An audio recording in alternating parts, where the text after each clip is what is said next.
জয় হিন্দ জয় অসম 2026 বৰ্ষৰ pre entry test DLEDৰ হৈ গ'ল। এতিয়া BEd হ'বলৈ বাকী আছে। ইতিমধ্যে BEdৰ এডমিট ইছ্যু হৈছে।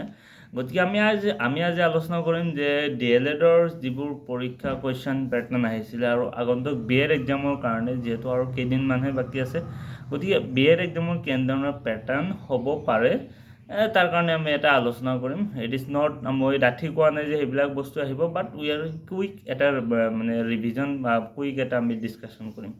চ' আপুনি যদি লক্ষ্য কৰে DLEDৰ যিখিনি কাৰেণ্ট এফেয়াৰ্ছ ইতিমধ্যে হয়তো আপুনি যদি DLED এক্সাম দিছে আৰু BEdও দিব বিচাৰিছে বা যিসকলে DLED এক্সাম দিছে সেইসকলৰ পৰা আপুনি নিশ্চয় শুনিব পাৰিছে যে DLEDৰ যিটো কাৰেণ্ট এফেয়াৰ্ছ সেইটো অলপ টাফ লেভেলৰ আহিছিলে। এতিয়া কি কাৰেণ্ট এফেয়াৰ্ছ আহিছিলে আৰু কি কাৰেণ্ট এফেয়াৰ্ছ BEdত আহিব পাৰে সেইবিলাক আমি আলোচনা কৰিম।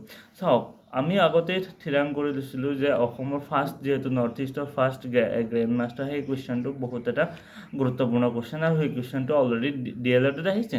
মেবি সেইটো BEdত আহিব পাৰে। ইয়াৰ উপৰিও আৰু এটা কুৱেশ্যন যদিও থিৰাং কৰিছিলোঁ মই, সেই কুৱেশ্যনটো নাহিলে, সেইটো হৈছে ভাৰতবৰ্ষৰ 100 ৰামছাৰ ছাইট যিটো সেইটো কমপ্লিট হৈছে। সেই ৰামছাৰ ছাইটটো হৈছে উত্তৰ প্ৰদেশত। গতিকে এই এইবিলাক কুৱেশ্যন যথেষ্ট ইম্পৰ্টেণ্ট। 99 ৰামছাৰ ছাইটটো উত্তৰ প্ৰদেশত, গতিকে সেই কুৱেশ্যনটো BEdৰ কাৰণে যথেষ্ট ইম্পৰ্টেণ্ট আছে। ইয়াৰ উপৰিও আপুনি যদি আৰু লক্ষ্য কৰে যে যিবিলাক আৰ্টিকলছ ৰিলেটেড কুৱেশ্যন আছিলে আমাৰ ছ'চিয়েলৰ হওক বা আমাৰ GKৰ পৰা, আৰ্টিকলছ ৰিলেটেড কুৱেশ্যনছ DLEDত বহুতকেইখন আছিলে। যেনেকুৱা heart and soul of constitution, যিটো মানে সংবিধানৰ আত্মা, সেই সংবিধানৰ আত্মা কোনটো অনুচ্ছেদত আছে, এইটো বহুত গুৰুত্বপূৰ্ণ কুৱেশ্যন। আৰ্টিকলছ এডুকেশ্যনৰ ৰিলেটেড যিবিলাক আৰ্টিকলছ ইয়াৰ আগতেও বিভিন্ন পৰীক্ষাত আহি গৈছে, যেনেকুৱা ৰাইট টু এডুকেশ্যন, এইটো কোনটো আৰ্টিকলত পৰে। যিবিলাক আৰ্টিকল ৰিলেটেড অলপ এডুকেশ্যনৰ লগত জড়িত হওক বা অলপ ৱাইল্ড লাইফ চেঞ্চুৰীৰ লগত, বন্যপ্ৰাণীৰ লগত জড়িত হওক, সেইবিলাক আৰ্টিকলছ আৰু বা মৌলিক অধিকাৰ আৰু মৌলিক কৰ্তব্যৰ লগত জড়িত আৰ্টিকলছসমূহ খুবেই গুৰুত্বপূৰ্ণ।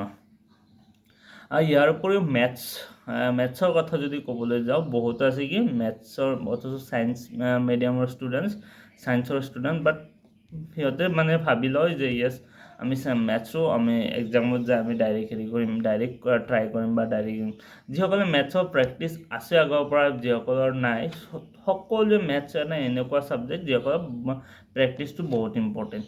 গতিকে যিহেতু পৰীক্ষাৰ কাৰণে খুব কম সময় বাকী আছে, গতিকে সেইখিনি সময়ত আপুনি মেথছৰ যিমানে আপুনি এডভান্স নহওক কিয়, আপুনি প্ৰিভিয়াছ ইয়াৰ কুৱেশ্যন হওক, মেথছৰ সেই পেটাৰ্ণটো ফ'ল' হয় যে প্ৰিভিয়াছ ইয়াৰ কুৱেশ্যন পেটাৰ্ণ যিখিনি আছে সেইবিলাক বস্তু যদি আপুনি প্ৰেক্টিচ কৰে, একজেক্টলি সেই ছেম কুৱেশ্যনটো নাহিবও পাৰে, বাট সেই পেটাৰ্ণটো ফ'ল' কৰা দেখা যায়। আমি যিমান এক্সাম দিছোঁ আগতে, ADRE হওক বা টেট হওক বা DLED এণ্ট্ৰেঞ্চ হওক বা যিকোনো ধৰণৰ কম্পিটিটিভ এক্সাম হওক, আপুনি চাব মেথছৰ যিটো পেটাৰ্ণ সেইটো প্ৰায় একে থাকে। আৰু সেইকাৰণে মেথছ আচলতে যিখিনি প্ৰেক্টিচ কৰিব লাগে, মেথছ আৰু reasoning at the same time, সেইখিনি প্ৰেক্টিচ আচলতে পৰীক্ষাৰ্থীসকলে বা যিসকলে দিব সেইসকলৰ প্ৰেক্টিচত যথেষ্ট কম থাকে বুলি মই ক'ম।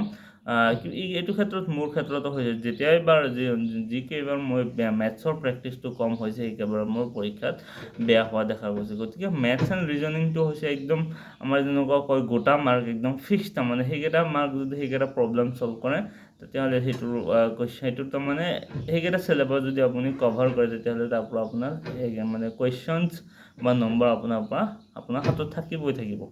গতিকে ডেটছ অল এবাউট কাৰেণ্ট এফেয়াৰ্ছখিনি, যিখিনি কাৰেণ্ট এফেয়াৰ্ছ বৰ্তমান ৰিলেটেড আছে জানুৱাৰীৰ পৰা আগতে চাব লাগে 2025 জুলাইৰ আফটাৰ জুলাই, আৰু এইফালে আপোনাৰ 2026 আপ টু জুলাই, তাৰমানে এইখিনি 1 ইয়াৰৰ কাৰেণ্ট এফেয়াৰ্ছ খুবেই গুৰুত্বপূৰ্ণ। অসমতো এনেকুৱা এটা অসমৰ যেনেকুৱা কাৰেণ্ট এফেয়াৰ্ছৰ ভিতৰত লেটেষ্ট নেশ্যনেল পাৰ্ক যিবিলাক আছে, সেইটো এটা খুবেই গুৰুত্বপূৰ্ণ। তাৰপিছত নতুনকৈ আৱিষ্কাৰ হোৱা যিকোনো ইনচেক্টছ হওক, যিটো যোৱাবাৰ আছিল মেঘালয়ত আৱিষ্কৃত হোৱা নতুন প্ৰজাতিবিধ কি আছিল, গতিকে অসমত সেনেকুৱা কিবা প্ৰজাতি বা ভাৰতবৰ্ষত সেনেকুৱা কি প্ৰজাতি আৰু কি বেলেগ হেৰি আছে, সেইবিলাক বস্তু কাৰেণ্ট এফেয়াৰ্ছৰ কাৰণে খুবেই গুৰুত্বপূৰ্ণ।